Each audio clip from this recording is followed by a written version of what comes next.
Well, hello everyone. It is Monday and we are live as usual. Everything works, so I'm super excited to be here. How's everyone doing? I hope everyone is doing great. That you had a great weekend and that you're ready for new victories and new week. As usual, when you join, whether that be live, whether that be, as a replay, say hi.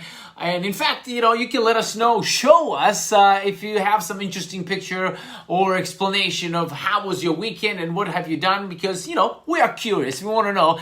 And I'm going to jump into and talk about something that I was thinking this week. And I thought about how life is a tough teacher, because it gives us the test first and then teaches us the lesson after. And there's so many incalculable examples that we can choose from.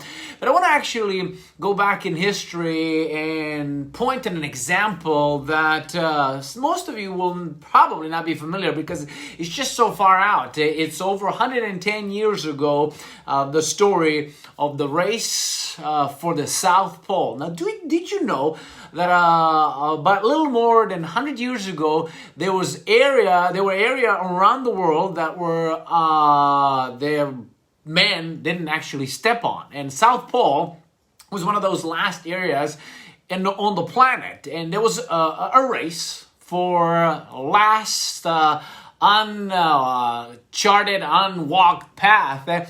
And it was led by two expeditions mostly. One of them was expedition from Norway, and the other one from Britain.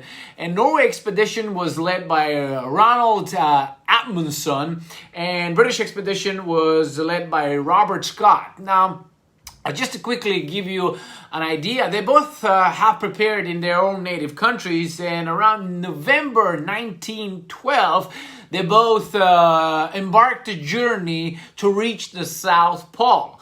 Now, the Norwegian expedition, they actually choose a different transportation from a British one. Norwegian expedition relied solely on dog sleds, and they were very disciplined that they will only do 20 miles each day, no matter what, only 20 miles. Now, being that the expedition or the race was 800 miles long, it was quite disciplined attempt, but also they calculated it's going to be very long.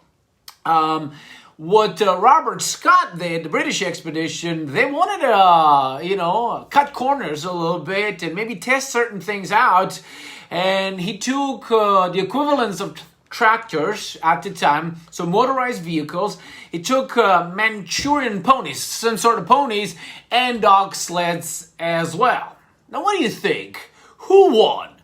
Who won the race? Now, if you do not know the story, or if you have guessed that Norwegian expedition won, then you are correct. In fact, they did. They won by over a month. They were there 40 days after, obviously, and it took the British expedition to come to the South Pole 1 month later. And not only that, they were late for 1 month, but along the way, the new untested tractors, they broke down. The ponies had to pull a lot of load. They had to be put down because they, fall under ailments and fatigue. The dogs as well. And in fact, unfortunately, on the way back, two of the men of the expedition also succumbed by their injuries, and only short little 10 miles away from the base camp, the rest of the expedition also has passed away. They just succumbed under the severe cold and fatigue. Now, I know it's a little bit, smirky and obscure story at the end of it, but it teaches us incredible lessons that we can extrapolate. What are the lessons? Well, first and foremost is why one won, why one lost, and actually paid the ultimate price. Well, what Norwegian Expedition and Amundsen, they did so brilliantly, they trained in a similar environment in Norway, and they tested things that they work, and they tried and tested, and he literally traversed and did that path in Norway, just in a different, similar environment. And the British expedition, they wanted to try things new, outside of the box, outside of the 9 dots, which is fine, but they were not tested, not in that environment. And obviously, they did not have a backup plan if they fall short.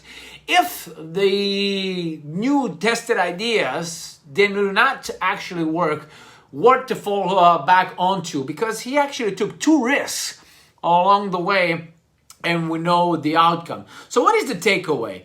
Now, this is a metaphor for our lives. We all are embarking different journeys on a day-to-day basis, and the new year is just around the corner, literally. We're all going to be setting new goals, and there's going to be some audacious goals that we want to try to achieve. And then we all fall seduced sometimes under the new shiny object syndrome. You see the new thing, you want to try the new thing, and it can often backfire into your face. Now, how to avoid that is find things that work. Go back to basic things. I like basic things. Basic things always should remain basic things. Basic things works. Basic and simple. I love basic and simple. Complicated thing, they're interesting, but they don't often work. So if you have the core, the base, what works, and what is the main portion of how you're going to get to your goal, to your dream, to next level that you are striving for. Keep the basic thing, and explore a little bit outside of that basic thing to see, maybe you find something that is more efficient, better, that works faster, with a greater precision. Then you can actually transition into that. But you always have to fall short. You always have to keep the main thing. Anyway, I hope this story resonate with you. Let me know what you think about it. I love to read and hear your opinion.